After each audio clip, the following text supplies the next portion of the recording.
Direktorat Jenderal Bea dan Cukai Kantor Wilayah Provinsi Aceh memusnahkan berbagai jenis barang ilegal hasil penindakan kepabeanan dengan nilai sekitar 1,7 miliar rupiah.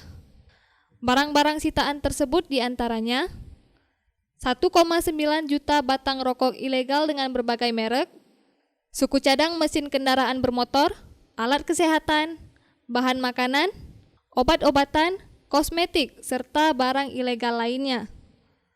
Pemusnahan dilakukan dengan cara dihancurkan terlebih dahulu, kemudian dibakar.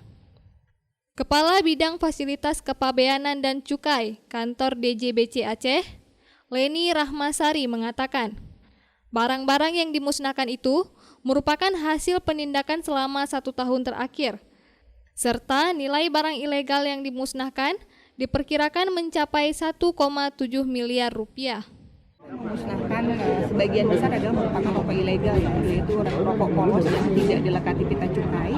Itu ada kurang lebih 1.091.940 batang rokok ilegal. Kemudian di samping itu juga kita melakukan pemusnahan untuk barang-barang lainnya. Itu ada spare part mesin, kemudian ada sex toys, kemudian ada bahan makanan, kemudian juga ada MMBA, minuman mengandung etil alkohol, dan lain sebagainya.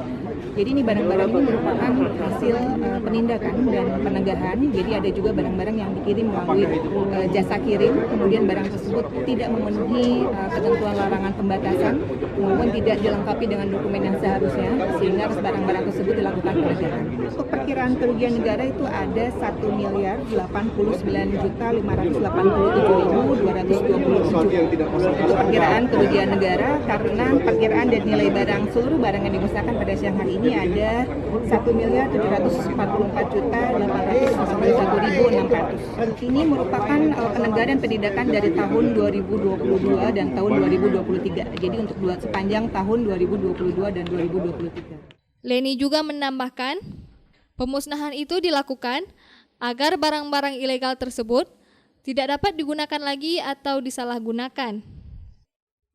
Dari Banda Aceh, Lala Nurmala melaporkan untuk Puja TV Aceh.